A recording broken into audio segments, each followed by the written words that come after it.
Hey guys, it's E here from Virginia Grace Living. So this weekend was very busy. I didn't have time to edit the video until now. I'm on a business trip right now for work, but I got out early, so I'm at the hotel working on the video. And then yesterday I was traveling all day basically, so just got to it today. But anyhow, I hope you guys enjoy this video, and if you do, go ahead and hit that thumbs up and subscribe to the channel.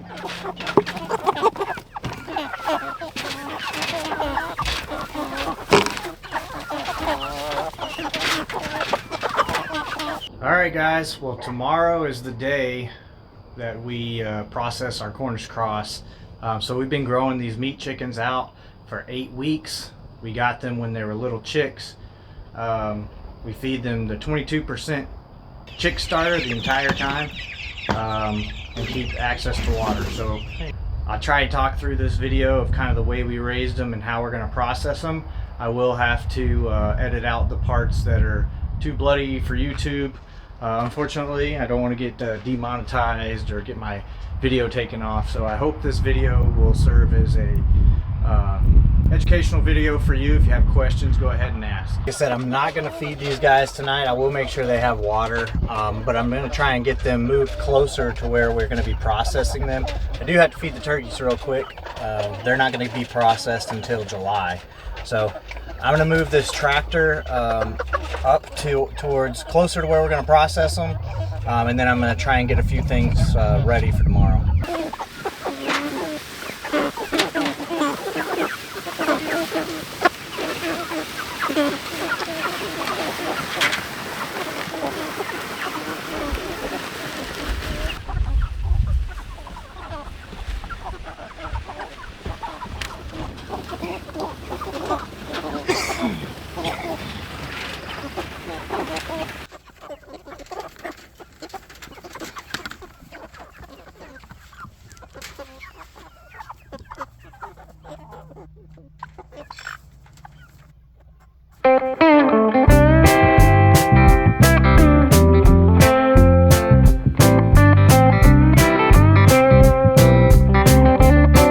I got everything pretty much set up. I have to bring the knives and stuff out tomorrow, but got my restraining cone here.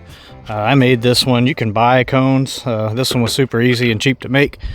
I didn't do a video on that, but I got a bucket underneath it to catch blood. Then we got the table here.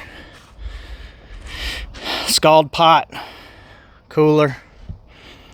So they'll come from here over to the scald pot. I might end up moving that and stuff. I got to get ice for my cooler in the morning.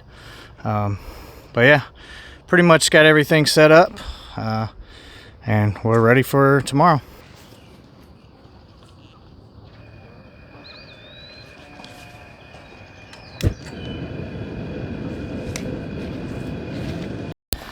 Well, good morning.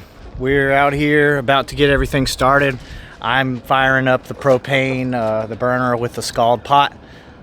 We have found that the perfect temperature range for us anyways, that we have found is between 145 and 150 degrees. And we scald the chickens for about 45 seconds while agitating. So I'll show you how to do that. I'll show you exactly what we're doing, but I always start that first because sometimes it takes a while to get up to heat. You don't want to heat it up too quick because then you may get way high up in your temperature. So you kind of want to slowly heat up your pot. I use a thermometer to check the temperature, and yeah, we'll go from there. All right, so I'm getting my knives all ready. I bought a couple extra knives, so we may have a couple people coming out to help us. So I definitely, these two right here are Victorinox. I can't recommend them enough. They're great. And then these are Dexter. They're very similar as far as quality goes. They're well known, made well, and they work good. They're not expensive. These are about $8 each. So I'll post a link in the description to the knives. And there we go. A couple other things real quick. I like to have a couple buckets on hand because they come in handy. So I have 3 5-gallon buckets out here right now.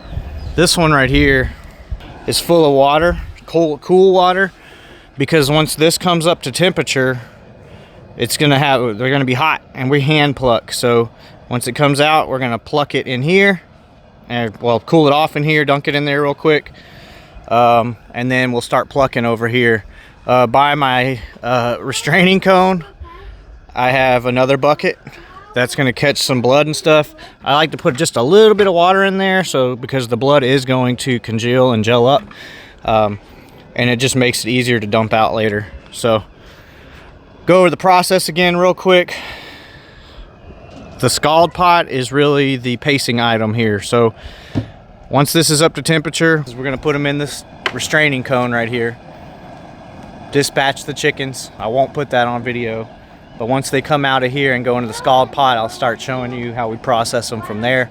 Just to describe the process, we will put them in here. Their head will be poking out down there at the bottom, and we cut the jugular quickly.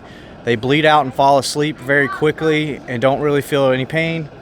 And then that's just the way it is. This cone helps to keep them from flapping around, breaking wings, running around, and it just kind of hugs them while they pass out, basically. And it keeps it nice and tidy, and then we can take them from there to the scald pot. 45 seconds in the scald pot at 145 degrees while agitating, and then we'll take it over to the table and start plucking it and eviscerating it. So now we're going to go ahead and dip it in the pot, and we're going to turn just like this for about 45 seconds. Alright, and then I'm going into the cold water bucket.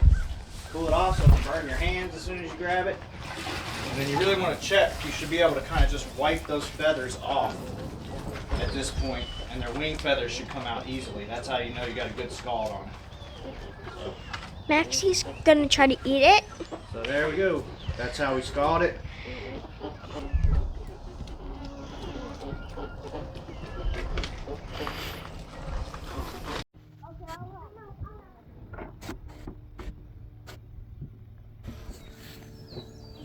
Make sure you get all the feathers in there, and you really want to scald it and turn it around and agitate. That should kind of just wipe off easily. Your wing feathers should pull out easy. And it's actually really easy. You just like pet it and it like runs off. Get any feathers on it or blood. It just... Alright, so she's going to go ahead and cut the feet off, so when you find that knuckle and bend back, and that's as easy as they come off right there. Find the knuckle, you don't have to cut any bone at all. And then we cut off the little tail piece right here. There's a gland on it. Some people will just shave the gland off, but we just cut the whole tail piece off because we're not eating it. But that's up to you if you want. And then so for evisceration, she's going to go ahead and cut open that cavity a little bit, and then reach in there and pull all the guts out. So you got to make sure you scrape the lungs out and that you get the windpipe and all that stuff. So we're saving livers, gizzards, and hearts. And so yeah, so that's basically it. Get in there as good as you can, and then rinse it all out. Fighting over a chicken foot. It's good dog treats. We got enough to go around. Hold on, buddy. It is a bit of a challenge to do the entire chicken processing thing, record everything, and say everything I wanted to say. So this will probably be the last time that we do chickens without a chicken plucker. This is probably the fourth or fifth time we've processed our own chickens. We learn something new every time. It's always, I enjoy it. It is work, but it's always more enjoyable when you involve other people. And we, as a family, we process our own chickens. That's something we've kind of gotten used to doing over the last few years. But I really enjoy bringing new folks into the experience that want to be there. I wouldn't force it on anyone by any means. This lifestyle and taking an animal's life is not something to be taken lightly. So obviously, in the spirit of invitation is how I approach that. So people express an interest, or they say to me, hey, I like what you're doing, I'd really like to learn, so those are the type of people that I generally will, reach out to in my circle. So this time we did have a young man that came out that was expressed some interest, and I think he did a great job. And hopefully, learned something from this experience. A big part of one of the things that I would like to do in the future is offer some chicken processing workshops to the local community. And it's great. It's one of those situations where many hands make light work. You're able to get things done faster, more efficiently, with more people, and it offers a good sense of community when you come together and you do something like this in a way that offers provision for your family and those others around you. And we don't take it lightly that we do have to take the chicken's life. We give them the best life possible that we can, and give them good fresh nutrition, move them onto fresh grass every day, make sure they have plenty of water, and for the most part they live a good life. All right, so it's the next day. We've had our chickens chilling on ice for well over 24 hours now. We're going to bag some of them up, but not all of them. So we're going to use our shrink wrap bags. We don't always want to eat an entire chicken every time we have chicken. So we like to part some out, and that way we have some breasts, and we have thighs, wings, tenders, and stuff like that. So I'll show you how I do it in detail on one of the chickens, and then I'll show you how we bag them up. All right, so I'm going to start out with one of these bigger chickens that we have.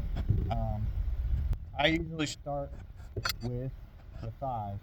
So kind of come in here. You shouldn't have to really cut any bone when you're doing this. You should be able to come in, just kind of cut along on the inside of the thigh, push, and you'll hear that crack, and then come through and separate out your thigh. And you're going to have one nice thigh there. Again on this side.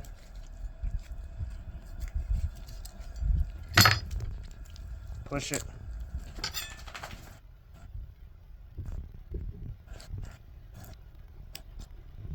And you shouldn't really have to cut through much bone.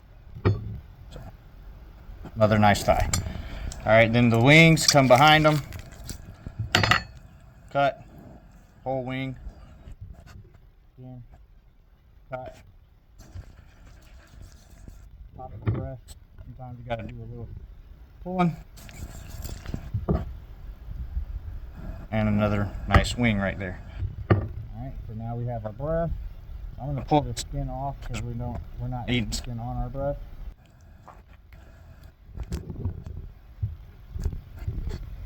Okay, so for your breast, you got this keel bone right here in the middle. Inside your breast are your tenders as well. So when you cut along that keel bone, you can peel right here. And then you got your wishbone up top, but this right here is your chicken tender. This is your breast. So we're gonna go ahead and cut the rest of the breast off. Just come along that point. Got a nice chicken breast. All right, now we can get in here with your tender and just cut. Make sure you have a sharp knife, but these actually come off very easily as well. So just kind of pull. And there's your chicken tender. Alright, we'll do the other side real quick.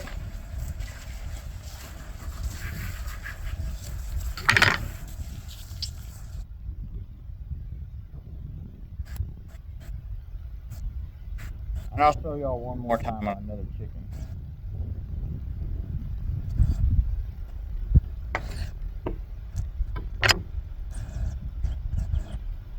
Nice breast. And you got your tender.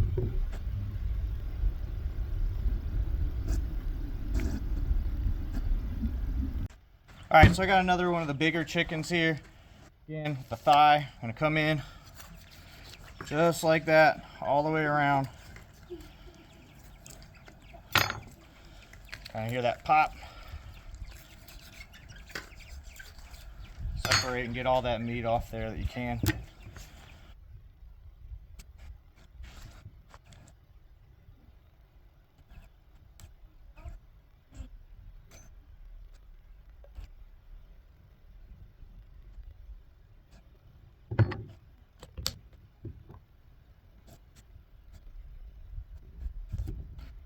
wings come in behind.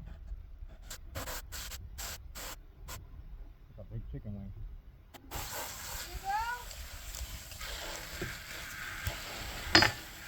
I'm going to skin our breasts here.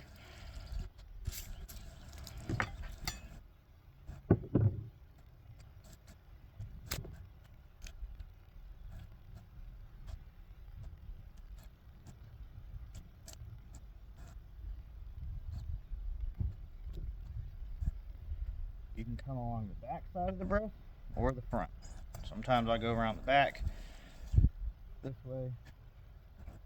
And in either way, you're going to expose that tender. So, I'm showing you a different way on the breast this time. Same result. And then we expose this big chicken tender here.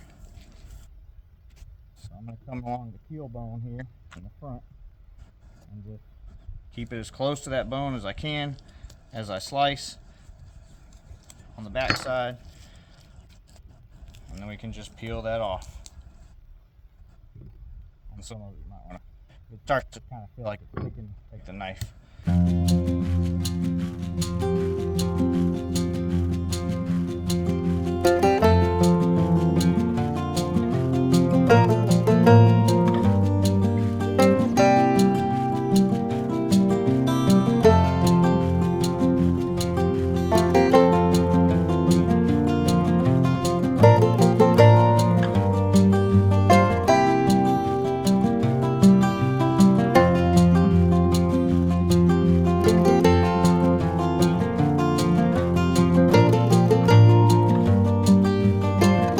Alright, so we're going to start bagging some of these up real quick. I'd like to put them in head first with the feet out. We're only going to be bagging about 7 of these because the rest are going to be parted out.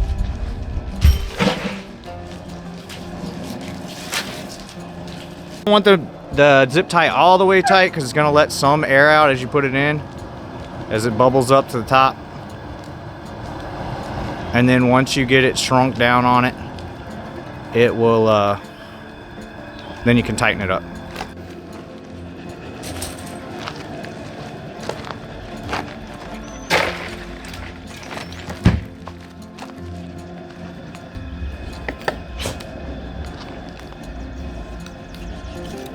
I feel a lot better about eating that chicken than I do from the confinement houses and all the other industrial agriculture. And I understand that's some people's way of life, and I can completely, I don't condemn those people in any way, shape, or form.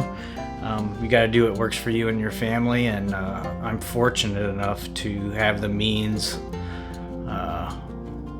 to do this for our family. So I do enjoy it. I hope you guys enjoy watching along with us, and hope you stay along for the journey in the future.